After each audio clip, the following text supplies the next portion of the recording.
নবীর উম্মতের দল, ওই মা যার দুনিয়ায় নাই, তোমার নামের শেষে একটা শব্দ লাগানো আছে পয়গম্বরের পক্ষ থেকে, তুমি ইতিম। এতিমের দাম কত জানো? আমার মায়ার নবী রাহমাতুল লিল আলামিন দুনিয়াতে এসে আব্বাকে আব্বা বলে ডাক দিতে পারেননি। কেমন মায়ার নবী আমার! আমার মায়ার নবী একদিন বিকাল বেলা মাঠের পার্শ্বে বসে বাচ্চারা খেলাধুলা করে, নবীও শিশু বয়সে দেখে বাচ্চাদের খেলা। নবীর মনে খেলার কোনো আগ্রহ নাই, কারণ আল্লাহ 4 বার কুদরতি অপারেশন করে করে দুনিয়ার সব চাহিদা নষ্ট করে দিয়েছে। মায়ার নবী দেখতেছেন যখন সন্ধ্যা গনিয়ে আসছে, সব ছেলেদের বাবারা এসে ছেলেদের কোলে নিয়ে বাড়িতে রওয়ানা। আমার মায়ার নবী ডানে তাকায় আর বামে তাকায়, খুঁজে আমার বাবাই কই, আমার বাবাই কই। আমার নবী চোখের পানি ছেড়ে কান্না করেন, এই ছেলেদের বাবা আছে, আমার বাবাই কই। আম্মা জান আমেনা ঘর থেকে সন্ধ্যা হয়ে গেল, কই আবার সন্তান? ঘরের দরজা খুলে বের হইয়া লোকদের দেখে বলে, দেখো বাবা, আমার সন্তান মুহাম্মদের তোমরা দেখছো নাকি? বলে, মুহাম্মদকে ভালো করে চিনি না, তবে একটা ছোট্ট বাচ্চা দেখছি রাস্তার কিনারায় আব্বা আব্বা বলে কান্না করতেছে। মা আমেনা দৌড়াইয়া চলে গেলে মায়ার নবীর এক শিশু নবীর কোলের মধ্যে জড়ায় নিলে। মায়ার নবী মায়ের কোলে জড়ায় বলে, আম্মু বলো আমার বাবাই কই? আমি সব ছেলেদের দেখলাম বাবায় কোলে নিয়ে আদর করে, বলো আমার বাবারে তো আমি দেখতে পারলাম না। আমেনা চোখের পানি ছেড়ে কয়, রে সন্তান, তুমি দুনিয়াতে আসার আগে তোমার বাবা ব্যবসা করতে গিয়া আর বাড়িতে ফেরত আসতে পারে নাই। মায়ার নবী বলেন, আম্মা আমার বাবার কবরটাকে একটু দেখাইবা, আমি বাবার কবরের কাছে একটু সালাম দিতেছে। মা আমেনা দৌড়ায় চলে গেলেন দাদার কাছে, আপনার নাতি তার বাবার কবর দেখতে চায়। দাদায় অনুমতি দিয়া বলে, দাসী উম্মে আয়মান আর আমেনা সহ রওনা হয়ে যাও, দেখাইয়া নিয়ে আসো। ঘোড়ার পিঠে বা উটের পিঠে 3 জন লোক রওনা হয়ে গেল, নবী বাবার কবর দেখবেন। যাইতে যাইতে বাবার কবরের কিনারায় গিয়া মা আমেনা ডাক দিয়া কয়, সন্তান, ওই গাছের নিচে তোর বাবার কবর। মায়ার নবী একটু লাফ দিয়া পড়িয়া বাবার কবরের কিনারায় চোখের পানি ছেড়ে কান্না শুরু করলেন। আল্লাহ পাক ফিরিস্তা পাঠায় কয়, তাড়াতাড়ি আমার বন্ধুরে সরায় দেও, কারণ আমার বন্ধুর কান্না আসমানও সহ্য করতে পারে না, জমিনও সহ্য করতে পারে না, আমি আল্লাহও বরদাস্ত করতে পারি না, ফিরায় দাও। মায়ার নবী কান্না করে বিদায় বেলা যখন রওনা হয়, কিছু দূর যাওয়ার পরে মা আমেনা বলে, এই উম্মে আয়মান দাসী, বাহনটাকে থামাও, আমার পেটে ব্যথা শুরু হয়ে গেছে। মা আমেনা মাটিতে পড়ে গেলেন, ছটফট করে আর চোখের পানি ছেড়ে কান্না করে, শেষ বিদায়ের বেদনা শুরু হয়ে গেছে। ডাক দিয়া কয়, দাসী উম্মে আয়মান, আমার কলিজার টুকরা সন্তানটারে একটু আমার বুকের উপরে উঠায় দাও। মায়ার নবীর জড়ায় বলে, বাবা চির বিদায়ের সালাম, আর বুঝি দেখা হবে না রে সন্তান। বাবার কবর দেখতে গিয়া আজ মাকেও তুমি হারিয়ে এতিমের মতো বাড়িতে যাইবা।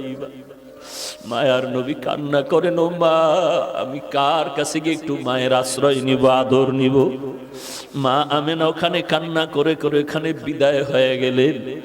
এইবার 2 জন মানুষ, দাসী উম্মে আয়মান আর আমার নবী রওয়ানা। লম্বা ঘটনা। মায়ার নবী চলতেছেন, দাদা অপেক্ষা আছে, এখনো কেন আসে না? হঠাৎ নজর করে দেখে বাহনের উপরে 3 জন লোক ছিল, একজন দেখা যায় না, ব্যাপারটা কি? কাছে আইসা নবী দাদার গলা জড়ায় ডাক দিয়া কয়, দাদা, বাবারে দেখতে গিয়া মা হারায় চির এতিম হয়ে গেল। দাদার গলা জড়ায় কয়, আমি আর কাকে মা বলে ডাক দিব রে দাদা? এরে যুবক, নবীর উম্মত, এই জায়গায় কত এতিম ছেলে আছো, মা নাই বাবাও নাই, ওই মায়ের চেহারাটাও কি মনে পড়ে না রে সন্তান? ওই মাকে কত কষ্ট দিয়া চোখের পানি ফালাইছো, ওই মায়ের কলিজায় যারা আঘাত করেছো চোখের পানি ছাড়ি আমার মাওলার কাছে তওবা কর। আমার মাওলা যদি ক্ষমা না করে তোর উপায় নাই। আল্লাহর নবী এতিমদের জন্য কত দয়ার নবী, আমার মায়ার নবী ঘর থেকে বের হয়ে গেলেন, হঠাৎ রাস্তার কিনারায় দেখে বাচ্চারা খেলাধুলা করে। নবী দেখার পরে সামনে আগায় গেলেন, একটু দূরে গিয়ে দেখে একটা বাচ্চা রাস্তার কিনারায় কোনো কাপড় নাই, ছোট বাচ্চা উলঙ্গ বসে আছে। নবী বললেন, বাবা তোমার বাড়ি কই? বলে আমার বাড়ি নাই। ঘর কই? বলে ঘর নাই। আব্বা আম্মা কই? বলে আব্বা নাই, আমি এতিম। মায়ার নবী তার হাতটা ধরে কয় চল। নবী বাচ্চাটার হাত ধরিয়া সোজা ঘরের মধ্যে চলে গেলেন। আম্মা জান আয়েশা রাদিয়াল্লাহু আনহাকে বলেন, আয়েশা এই বাচ্চাটা আমাদের সন্তান, মনে করে এরে সুন্দর করে গোসল করায়া দাও। আম্মা জান আয়েশা বাচ্চাটারে গোসল করায়া দিলেন। মায়ার নবী একটা বড় চাদর নিয়ে দুইটা টুকরা করে বাচ্চাটারে সুন্দর করে পড়ায়া দিলেন। এইবার নবী বলে, চলো বাবা নামাজ আদায় করতে চলো মসজিদে নববী। বাচ্চা যখন সামনে হাঁটতেছে, নবীজি ঘর থেকে বের হয়ে কয়, দাঁড়াও, তুমি হাঁটবা না, দাঁড়াও। বাচ্চা দাঁড়ায় গেল। মায়ার নবী বসে গেলেন আর বলেন, বাবা আমিও মা হারা বাবা হারা এতিম, তুমিও চূড়ান্ত মা বাবা হারা এতিম। আমি আজকে তোমার একটু খেদমত করতে চাই, তোমার কদমটা মাটিতে দিও না, তুমি আমার কাঁধের উপর উঠে বসো, আমি তোমারে কাঁধে করে আজ মসজিদে নিয়ে যাই। আর কিয়ামত পর্যন্ত দুনিয়ার মানুষের এই বয়ান দিতে থাকবো যে মায়ার নবী এতিমের কত দরদি হয়েছিলেন। বাচ্চা বলে, না আমি কাঁধের মধ্যে উঠবো না। নবী বলেন, উঠো। শেষ পর্যন্ত বাচ্চাটারে কাঁধের মধ্যে নিয়া মায়ার নবী এবার মসজিদের দিকে রওয়ানা। এইবার ওই যে খেলাধুলা করতেছিল বাচ্চারা, ওরা যখন দেখলো ওই বাচ্চাটা রহমাতুল্লিল আলামিনের বরকতি কাঁধের উপরে, বাচ্চাগুলো আফসোস করে যে আজ ওর কপাল কত ভালো, এর মা নাই বাবা নাই, আমিও বড় এতিম, আমি মা হারাইলাম, আমি বাবা হারাইলাম, আমার কেউ নাই। আমি বাচ্চাটারে আদর করে মাথায় হাত দিয়া দোয়া করে দেই, উম্মতের জানায় দিয়েন আপনারা, একটা এতিম বাচ্চা যদি হাতে পায় আর এর মাথায় হাত বুলায় যদি কেউ দেয়, মোহাব্বতের নজরে ওই সমপরিমাণ হাতের নিচে চুল বরাবর নেক আল্লাহ তার আমল নামায় দান করবেন। এরে নবীর উম্মতের দল, ওই মায়ের অবদান ভুলার মতো না।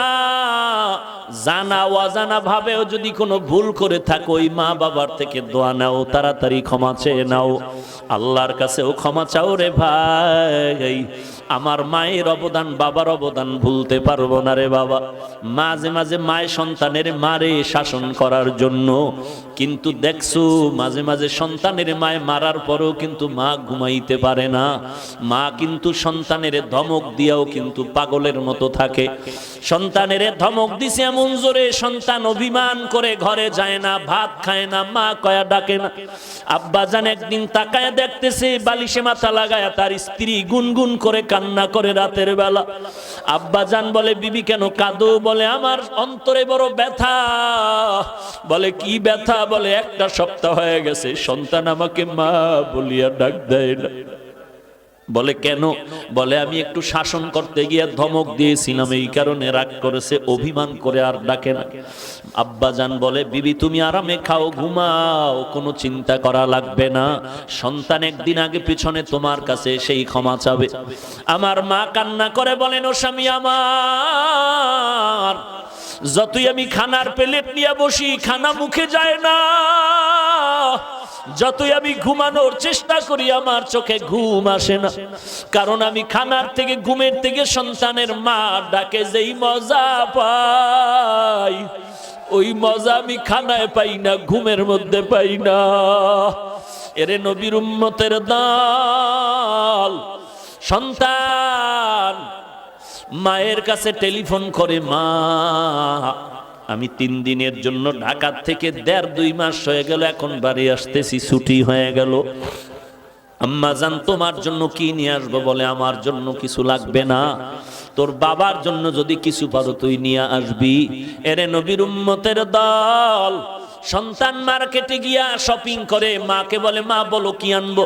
মা বলে কিছু আনা লাগবে না। বলে মা তুমি এমন কেন করো? বলে বাবা তুই আমারে কি দিয়া খুশি করবি?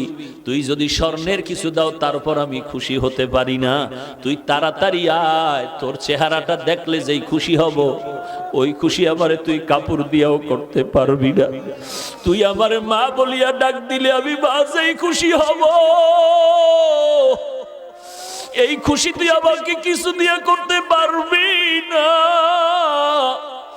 সন্তান সন্ধ্যা পেরিয়ে যাওয়ার পরে গাড়ির মধ্যে উঠিয়া মাকে মোবাইল করছে, আমি 12টার মধ্যে বাসায় চলে আসতেছি, মা তুমি দোয়া করো। প্রতিদিন মা ঘুমাইয়া যায়, আজকে মা ঘুমায় না, খানাও খায় না। সন্তান আসবে, একত্রে সন্তানের নিয়ে মা খানা খাবে। ঘড়ির কাঁটার দিয়ে তাকায় আর দেখে কখন 12টা বাজবে, সন্তান আইসা মা বলে ডাক দিবে। মা ঘড়ির দিকে বারবার তাকায়, এরকম দেখতে দেখতে 12টার কাঁটা ঘুরিয়া সামনে আগায় গেল। মা বলে কি ব্যাপার, কোনো যানজটে পড়লো নাকি? এইবার চিন্তা গভীর হচ্ছে, বাবায় ঘুমায়। এবার মা ডাক দিয়া কয়, আমার আব্বাজানকে ধাক্কা দিয়া কয়, ছেলে এখনো কেন আসে না? 12টা বেজে 1টা বেজে গেল, এত দেরি কেন? একটু টেলিফোন করো। বাবারে উঠায় দিল। আব্বাজান টেলিফোন করে সন্তানের মোবাইলে, রিং হচ্ছে, কোনো রিসিভ হয় না, কেটে যায়, বারবার কেটে যায়, বারবার কেটে যায়। মায়ের অন্তরের মধ্যে কেমন যেন একটু সন্দেহ ভাব, নাকি আমার সন্তান কোনো বিপদের মধ্যে পড়ে গেল। এইভাবে কল দেয়, কেটে যায়, কল দেয়, কেটে যায়। বাবা মোবাইল রেখে আবার শুয়ে পড়ল। মা অস্থির হয়ে গেল, বাবাকেও বুঝাইতে পারে না মনের ব্যথাটা। শেষ পর্যন্ত আবার ধাক্কা দিয়ে কয়, ও স্বামী আমার সন্তান তো এত দেরি করতে পারে না, আমি অপেক্ষায় আছি, আমার সন্তান আসবে, আমি সন্তানের নিয়ে একত্রে খানা খাবো, আজকে মন ভরে খানা খাবো। কত অনুষ্ঠান গেল, আমি এক টুকরা গোশত খাই নাই আমার সন্তানের মায়ার কারণে।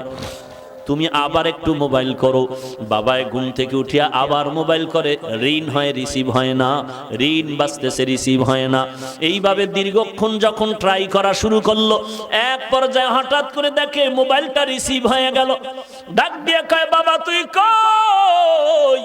হঠাৎ বাবার কানে দেখে সন্তানের কণ্ঠের আওয়াজ নাই, অন্য লোকের আওয়াজ।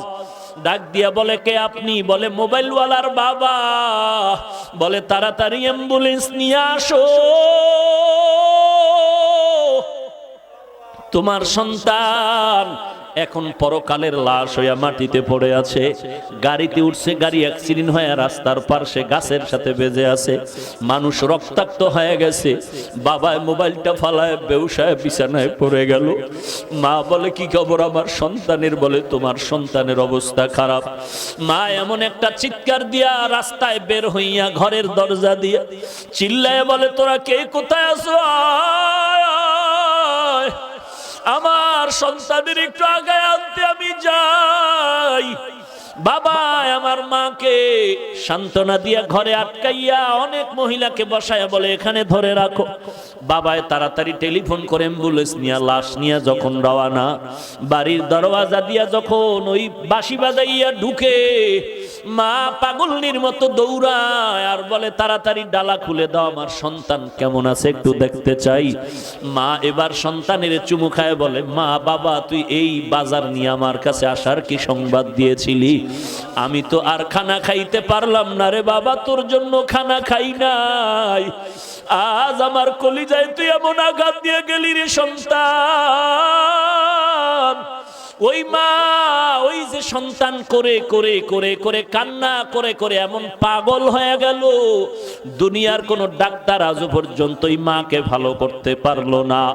এরে পয়গম্বরের উম্মতের দল, ও পর্দার আড়ালের মা বোনেরা, তুমিও সন্তানের মা, একটু চিন্তা করো, তোমার মাও তো একদিন এই রকমই মা ছিল। আজকে তুমি নতুন স্বামীর ঘরে আসছো, কত আরাম, কত আনন্দের শাড়ি পরিয়া, কত আনন্দের খানা। এমন একটা দিন আসবে সাদা কাপড়ের প্যাকেট হইয়া কবরে যাইবা, সবাই কান্না করবে, সন্তান মা মা বলে কাঁদবে, একটা জবাব দিতে পারবা না রে মা। আল্লাহ পাক বলেন ওয়াবিল ওয়ালিদাইনি ইহসানা, ওই মা বাবার সাথে ইহসান করো, যার মা নাই যার বাবা নাই। ওই অন্ধকার কবরের কিনারা দাঁড়ায়া চোখের পানি ছেড়ে দোয়া করো, কোরআন তেলাওয়াত করো, আর গুনাহ ছাড়ো, নেক আমল করো। ওই মা বাবার জন্য দিলটা ভরে নেক আমল করো। ওই মা বাবার সাথে যেন কোনো রকম বেয়াদবিমূলক আচরণ না হয়। আল্লাহ পাক বলেন ওই মা বাবার কেউ যদি বৃদ্ধ হয়ে যায়, খবরদার ধমক দিয়া কথা বলবা না, উপশব্দ বলার মতো কোনো শব্দ যেন না হয়।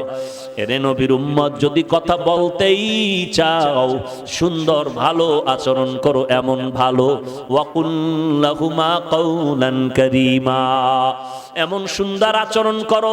সুন্দর ভালো ব্যবহারের মানে হলো মা যেই ভাষাটা সহজে বুঝে ওই ভাষায় তুমি কথা বলো নরম ভাবে, এটাই হলো কাওলান কারীমা, আয় লাইয়িনান সাহলা, নরম নরম ভাষায় কথা বলো।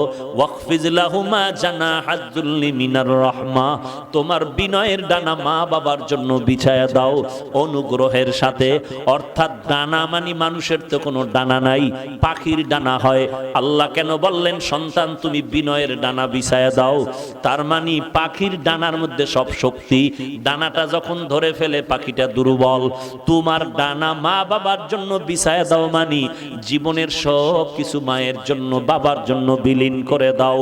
তাও আবার মিনার রহমা, মানুষের চাপে না, সমাজের চাপে না, মিনার রহমা অনুগ্রহের সাথে। মনের মধ্যে কষ্ট নিয়ে মানুষকে দেখানোর জন্য করবা না, যা করবা দিলের মোহাব্বত নিয়ে করবা। অকুর রব্বির হামহুমা কামা রব্বায়ানি সগীরা, ওই মা বাবার জন্য প্রাণ খুলে আল্লাহর কাছে কান্না করে দোয়া করবা। ওই মা বাবার জন্য রব্বির হামহুমা, আল্লাহর কাছে সব সময় দোয়া করবা, আল্লাহ আমার মা বাবাকে তুমি রহম করো, মাফ করো, দয়া করো, যেমনি ভাবে তারা আমাদের উপরে দয়া মায়া করেছিলেন। এরে নবীর উম্মতের দল, একবার পারো কুল হু আল্লাহ সূরা আলহামদু সূরা দরুদ শরীফ পড়ে দোয়া করো। যদি দুনিয়াতে যার মা নাই বাবা নাই, যদি অন্যায় করে থাকো, ওই কবরের কিনারায় গিয়ে একটু দোয়া পড়ো, কান্না করো, চোখের পানি ছেড়ে দোয়া করে যদি ক্ষমা চাও, আল্লাহ পাক চোখের পানির বদৌলতে তোমার জীবনের সব গুনাহ মাফ করে দিবেন। ওই মা বাবার জন্য দোয়া করো, নিজেও কিন্তু আল্লাহর কাছে তৈরি হয়ে যাও, ইবাদত করবা আল্লাহর, আর কারো অংশীদার এখানে বানাইবা না। মা বাবার খেদমত করে দোয়া নাও। দুনিয়াতে দোয়া ছাড়া কেউ কামিয়াবির দরওয়াজায় যেতে পারে নাই, পারবাও না। মুরব্বীদের দোয়া, সাদা দাড়িওয়ালাদের দোয়া, তোমার বয়সের যে বড় তার থেকে দোয়া নাও।